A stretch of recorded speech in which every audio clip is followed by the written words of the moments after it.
verset 27. Toutes choses m'ont été données par mon Père, et personne ne connaît le Fils, si ce n'est le Père. Personne non plus ne connaît le Père, si ce n'est le Fils, et celui à qui le Fils veut le révéler. Amen. Amen. Que Dieu bénisse sa parole. Matthieu chapitre 11, verset 27. Toutes choses m'ont été données par mon Père, et personne ne connaît le Fils. C'est ça? Si ce n'est le Père, personne non plus ne connaît le Père si ce n'est le Fils, et celui à qui le Fils veut le révéler. Parole du Seigneur.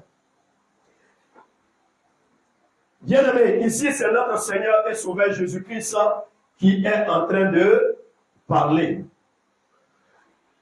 Ici, il était dans le territoire de Galilée. Il était en train d'évangéliser, il guérissait les malades, il délivrait les démoniaques, il accomplissait beaucoup de miracles. Mais en dépit des miracles qu'il accomplissait, les populations qui étaient aux alentours, et en particulier ceux de Capernaum, ils demeuraient toujours dans l'incrédulité. Ils étaient incrédules. Ils disaient qu'il faisait toutes ces choses par le diable, par Belzébul. Mais Jésus ne s'occupait pas de tout cela. Il continuait à prier, à délivrer, à proclamer l'évangile. Et c'est dans ce contexte-là, dans ce territoire de Galilée, dans ce contexte d'incrédulité, oui, des populations environnantes, que Jean-Baptiste, qui était en prison, vous savez, en son temps, Jean-Baptiste avait été emprisonné à cause de l'évangile. Et Jean-Baptiste a envoyé ses disciples pour venir demander à Jésus si c'est lui le Messie qui devait venir. Et Jésus a répondu maintenant à ses disciples, allez lui dire que les boiteux marchent, les aveugles recouvrent la vue, ainsi de suite. Le royaume de Dieu est venu vers nous. Donc, les disciples ont compris qu'effectivement, c'était le Messie qui devait venir. Et en ce moment, Jean-Baptiste avait été arrêté et il était en prison. Donc, c'est dans ce contexte-là que Jésus dit maintenant que toutes choses m'ont été données par mon Père. Et personne ne connaît le Fils si ce n'est le Père. Personne non plus ne connaît le Père si ce n'est le Fils et celui à qui le Fils veut le révéler. Amen. L'héritage du Fils légitime, c'est le thème de notre message. L'héritage du Fils légitime. Bien-aimés, ayant situé les choses dans leur contexte, nous voyons ici Christ qui est en train de parler de façon claire. Dans ces dits, nous pouvons tirer trois grandes leçons, trois grandes vérités essentielles. Ici, Jésus parle de l'héritage qui lui a été donné. Il parle de l'héritage qui lui a été donné. Et il nous fait comprendre que cet héritage qui lui a été donné de la part de son Père. De son Père que lui, il connaît. Il dit que lui, il connaît le Père. Il connaît son Père. Il sait qui est son papa. Parce qu'il était un enfant légitime. Il sait de qui il provient, de qui il est sorti. Celui-là, c'est son Père. Et il ajoute, il dit son Père aussi le connaît. Autant lui connaît son Père, autant son Père le connaît. C'est clair. Il est catégorique. Il dit de cette même manière que le Père le connaît lui en tant que son Fils, lui aussi en tant que Fils, c'est de cette même manière qu'il connaît son Père.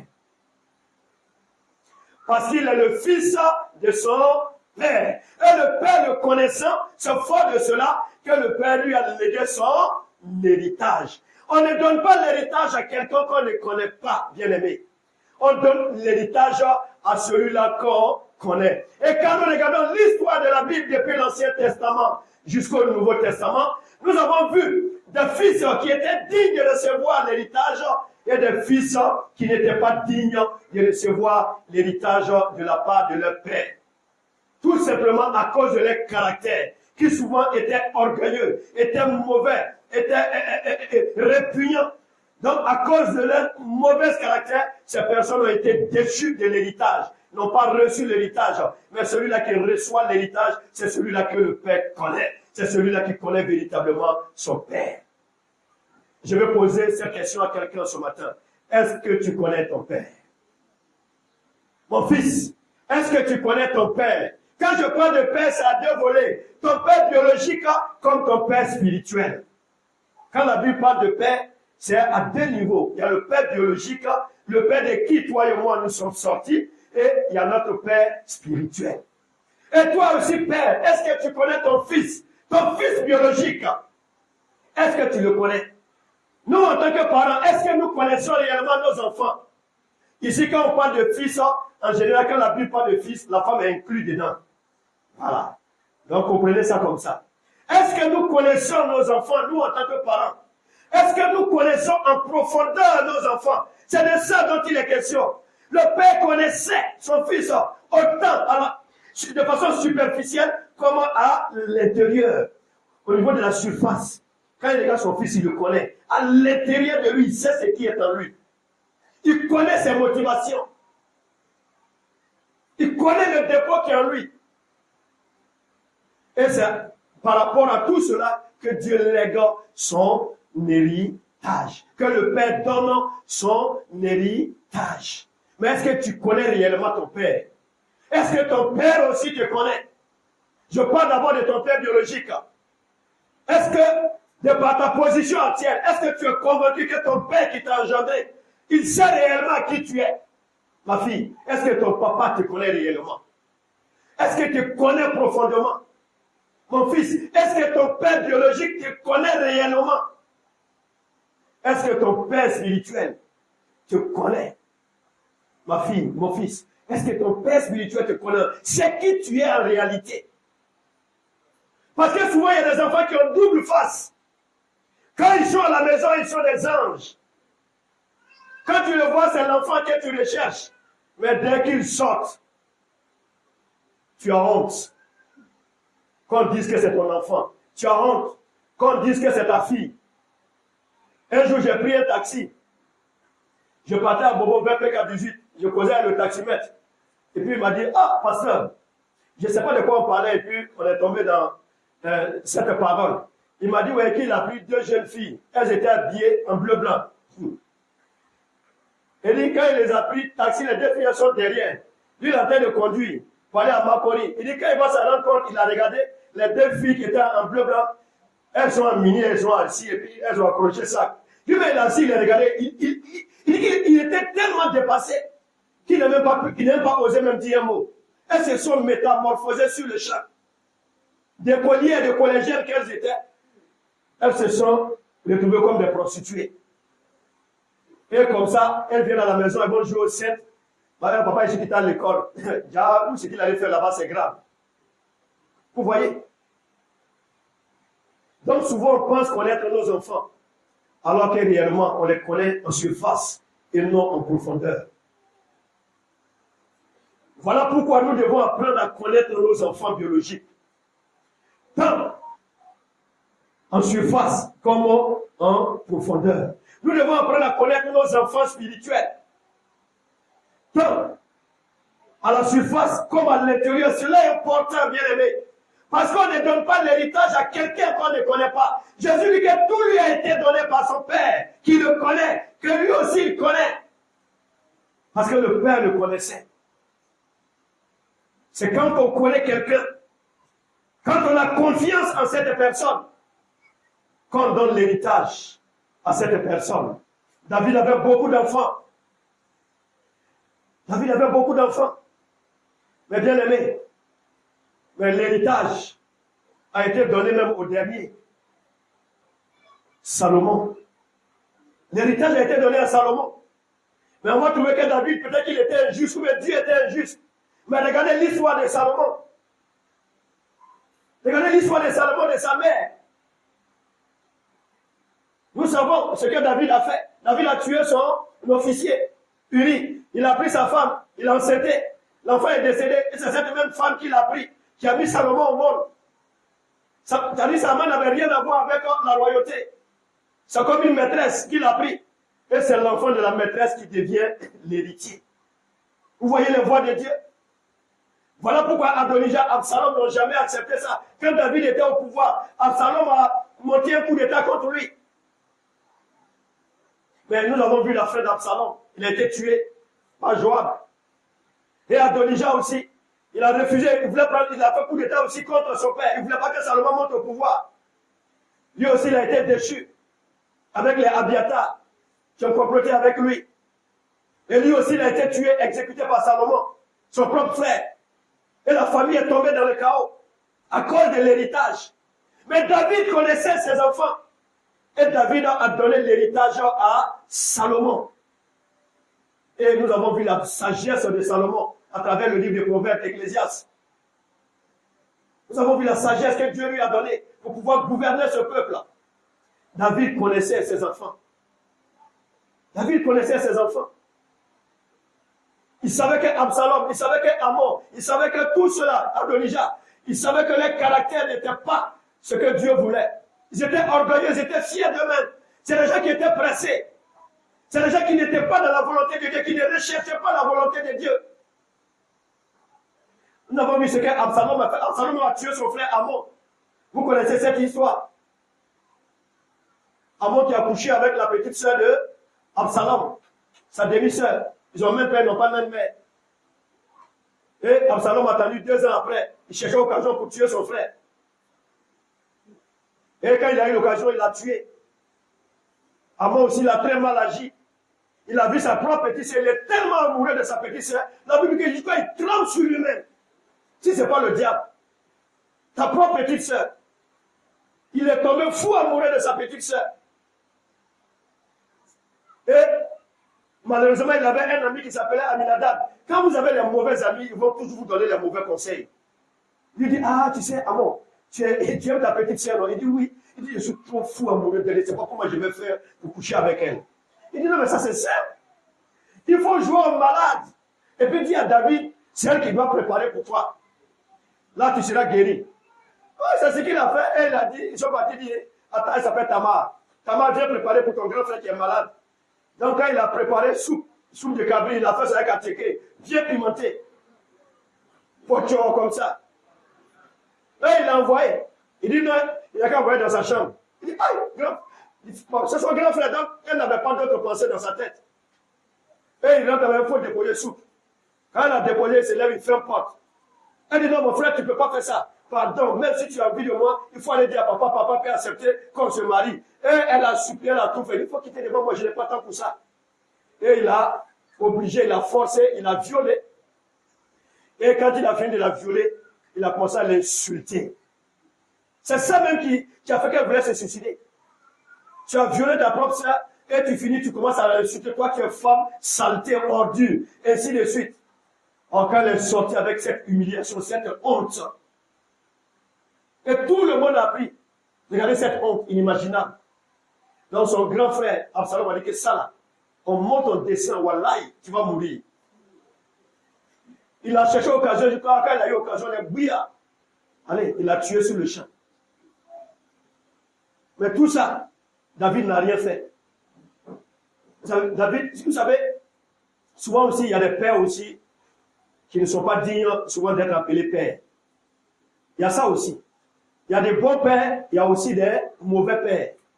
Ça aussi, il faut le souligner. Il y a des pères qui sont trop, quand on regarde l'histoire d'Élie, dans le livre de Samuel, avec ses 2 enfants, Phiné et c'est ça? Quoi ça? Voilà, Ophni et Phiné. Ouais, Élie, le sacrificateur, il était léger. Il aimait ses enfants qu'il était incapable de les reprendre. La Bible dit qu'il profanait l'autel de Dieu. Quand on faisait les offrandes au temps de l'Ancien Testament, c'était des animaux qu'on envoyait pour l'expiation des péchés. Donc, il y a une part qu'on consumait par élévation. On faisait brûler tout ça pour que le parfum monte à l'Éternel, signe que Dieu a pardonné les péchés. Tous ces partenaires, ils prenaient et bouffaient. Donc, Dieu dit, ah, on va laisser ça là. Et ils bouffaient tout. Ils ne savaient pas que c'est une malédiction qu'ils étaient en train d'attirer sur eux. Et la Bible dit qu'au-delà même de cela, ils couchaient même avec les femmes sur l'autel de Dieu. Abomination. Les pères voyaient tout ça. Mais ils parlent, ah, c'est pas fait là, c'est pas bon, hein, c'est pas bon les enfants. C'est tout. Mais vous avez vu les conséquences. Quand le temps de Dieu est arrivé, les 2 enfants sont morts, le père aussi a été tué. C'était le jugement de Dieu.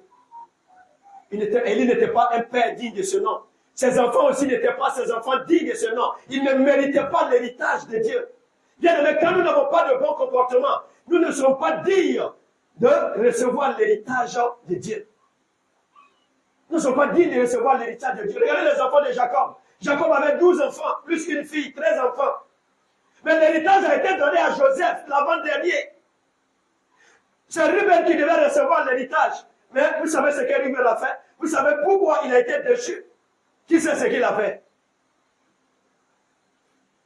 Ruben a couché avec la femme de son père. Il est monté sur la couche de son père. Il a couché avec une de ses femmes. Je ne sais pas si c'est Léa ou bien qui encore, j'ai oublié le nom. Mais il a couché avec une de ses femmes. C'est-à-dire qu'il a couché avec sa mère. Donc il a été déchu de l'héritage. Et l'héritage a été confié à Joseph. Et regardez comment Joseph a rassemblé la famille. Regardez comment la famille a été bénie à travers Joseph qui a été en Égypte, qui a été élevé. Vous savez, souvent quand Dieu donne l'héritage, souvent on trouve que Dieu n'est pas juste, mais Dieu est très juste, Dieu est très sage. Parce que Dieu connaît le caractère de chacun d'entre nous. Il sait ce qui est enfoui en chacun d'entre nous. Et c'est de cette même manière que Dieu veut que nous apprenions à connaître tous nos enfants, tant à la surface qu'à l'intérieur. Ainsi, quand le jour viendra de donner l'héritage, on saura automatiquement à qui remettre l'héritage. Regardez Genèse 25. Quand Abraham donnait l'héritage, Genèse 20, jusqu'à Genèse 25, quand Abraham donnait l'héritage, la Bible dit que Dieu, Abraham a donné tout son héritage à Isaac. Et les enfants de Ketura, sa deuxième femme qu'il avait prise, les enfants, l'enfant de l'autre, qui s'appelle Ismaël. Il dit cela, il leur a fait des dons. Il leur a fait des dons aux enfants qu'il a eu avec ses concubines. Mais tout l'héritage a été donné à Isaac. Parce qu'il connaissait Isaac. Il connaissait le cœur d'Isaac. Il savait que Isaac était un homme qui avait la crainte de Dieu. Il savait que Isaac aimait réellement le Seigneur, obéissait au Seigneur. Parce qu'il a pris Isaac lorsqu'il avait 12 ans. Il dit, accompagne-moi à Moriah, on va aller adorer Dieu. Ils sont arrivés, l'enfant dit, mais père, le fagot est sur ma tête. Mais tu as le feu. Mais où est l'animal qu'on va sacrifier? Son père lui dit, l'Éternel, le Dieu que nous adorons, ce pouvoir-là. Et il attrape l'enfant. Il dit, mon fils, quand l'heure est arrivée, il a mis le fagot, il a allumé. Il dit, c'est toi qui es l'agneau, c'est toi que je vais sacrifier aujourd'hui. Son unique fils, enfant qu'il a entendu pendant 25 ans. Bien aimé, toi et moi, j'ai dit ça une fois ici. Wallahi, 25 ans après, mon seul enfant, Seigneur, je suis désolé, je ne vais pas te donner ça. Moi, en tout cas, je ne pourrais pas te donner ça. Peut-être que toi, tu es au milieu de l'assemblée, tu pourras donner. Ça, c'est ta foi, que Dieu te fortifie. Mais, moi, personnellement, il me serait difficile. À l'air, peut-être que ma foi va grandir encore dans 2 ans pour ajouter, mais à l'air, 25 ans, j'attends un seul enfant, je ne gagne pas. On me donne cet enfant 25 ans après, Dieu dit de tuer cet enfant-là. Voilà pourquoi quand Abraham partait, il n'a pas dit à Sarah. À Sarah, il dit, ah chérie, tu vas où est mon fils? Il dit, non, t'inquiète, on s'en va adorer Dieu sur la montagne et puis on revient. Il dit, ok, d'accord, que Dieu vous accompagne, que le Seigneur soit avec vous. Vous pensez que s'il avait dit à Sarah, ah, Dieu m'a dit la nuit, et si par l'Éternel, va avec ton fils, il faut aller le tuer en sacrifice, en holocauste, pour m'honorer. Vous avez su que Gola, elle allait laisser partir son fils. Enfin, elle a souffert, quand ils ont gâté son nom, qu'elle est stérile. Les beaux-parents la critiquent, l'insultent, ne parlent plus avec elle. Vu qu'à 25 ans après, elle a eu l'enfant là. Toi, tu vas prendre ça, cadeau comme ça. Vous avez su qu'elle va laisser partir l'enfant? Jamais l'enfant n'allait partir. Abraham connaissait son épouse. Il savait qui Sarah était. Il connaissait le degré de sa foi. Mais Abraham était un homme, grand homme de foi. Abraham était un homme qui savait que l'enfant là était un don de Dieu. L'enfant ne lui appartenait pas. Tout ce que nous avons n'est que don de Dieu. Abraham savait cela. Il savait que même s'il donnait, Dieu était capable de lui donner encore plus qu'un enfant. Il avait cette foi en lui. Et c'est cette foi qui a amené Abraham à aller sur le mont Moriah. Il est avec l'enfant. Et il a dit, donne-moi ta main, mon fils. Je suis désolé, mais c'est toi l'agneau de sacrifice. Et l'enfant a 12 ans. Abraham était déjà vieux, 5. Mais il pouvait donner un coup de tête et puis il est parti. Il dit, toi, vieux tonton, là, c'est moi qui vais sacrifier. Bon, coup de tête piqué. Et puis il a pris sa route. Le vieux a pris KO, il est couché là. Descartes est assis. Moi, j'ai bien attrapé Descartes, j'attache sa main. Descartes ainsi par le Seigneur. Le Seigneur était sacrifié. Il va m'attraper, il va me donner. Moi, il va m'évaluer aussi le champ avant de partir. Longtemps, j'ai pris tapis, j'ai pris KO et il est parti. Mais Isaac a dit, papa, que la volonté de Dieu s'accomplisse. Il a donné ses mains, son vieux attaché, il a attaché ses pieds, et il a soulevé l'enfant, il l'a déposé sur l'autel qu'il a élevé.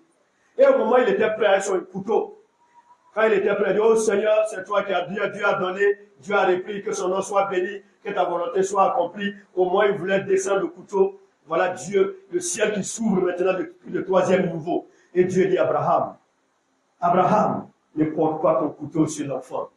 Il dit, à partir d'aujourd'hui, je sais que tu m'aimes plus que toute autre chose sur cette terre des hommes. Alléluia. Il dit, aujourd'hui, Abraham, j'ai compris le degré de ton amour pour moi. La seule chose qui t'est le plus chère sur cette terre, tu as eu le courage de me donner cela, d'abandonner cela entre mes mains. Je n'ai jamais vu une telle foi, Abraham. Je n'ai jamais vu une telle foi. Abraham, tu es devenu mon ami à partir d'aujourd'hui. Et c'est fort de tout cela, Dieu dit, Abraham est devenu son ami. Il dit, Abraham est devenu mon ami. Voilà pourquoi il dit que je ne peux rien cacher à Abraham. Quand il voulait détruire Sodome et Gomorrhe, il dit, mais est-ce que je vais cacher ça à mon ami? Non, je vais le dire. Et Abraham a commencé à intercéder pour sauver l'autre, son neveu. Abraham était un homme qui avait la crainte de Dieu. Son fils Isaac avait la crainte de Dieu, obéissait à ses parents, obéissait aussi à Dieu. Il était intègre, il était fidèle, il était loyal. Ce sont ces caractères-là qu'on peut trouver dans la vie d'un fils, d'une fille, à qui on peut confier l'héritage. C'est quelqu'un qui est intègre, qui a la crainte de Dieu, qui obéit à la parole de Dieu, qui mène une vie de pureté, une vie de sainteté. Cette personne, quand tu le regardes, tu sais qu'il est digne d'être appelé fils, fille du royaume des cieux. Tu sais que lorsque tu confies ton héritage à une telle personne bien aimée, l'héritage sera préservé. Et toute la famille en jouira. En jouira. Il y a eu beaucoup de fils qui n'ont pas été fidèles. Comme j'ai cité, Ophni et Phiné. Nous avons vu. Ésaü, droit d'aînesse à cause de manger. Il a jeté son héritage à cause de manger. Nous avons vu. Caïn aussi. Caïn aussi a perdu sa grâce. Parce que Dieu l'a mis à l'épreuve au niveau des offrandes. Et il envoie des offrandes maigres devant l'Éternel. Et ça l'a conduit dans la jalousie, il a tué son frère. Et tout cela ne sont pas dignes de recevoir l'héritage de Dieu. En passant par Adonijah, Absalom. Mais il y a beaucoup d'enfants aussi, à commencer par notre Seigneur et Sauveur Jésus-Christ. Voilà pourquoi il dit, toute chose lui a été donnée depuis les cieux par son Père, qui le connaît, que lui aussi il en connaît. Et c'est lui seul qui peut révéler le Père. C'est-à-dire que la mission que Dieu lui a assignée, que son Père lui a confiée, c'est lui seul qui est capable d'accomplir cette mission, de révéler son Père au monde. Voilà pourquoi il dit que personne ne peut venir au Père sans passer par lui, parce qu'il est le chemin, il est la vérité et il est la vie.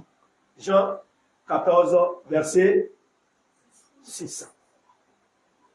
Tu ne peux pas aller à Dieu, tu ne peux pas connaître Dieu sans que Christ ne t'ait révélé Dieu. En un mot, tu ne peux pas connaître Dieu sans avoir accepté Jésus comme ton Seigneur et ton Sauveur personnel. C'est dès l'instant où tu donnes ta vie à Christ Jésus, tu deviens enfant de Dieu, que Christ, de par le Saint-Esprit, te révèle Dieu le Père.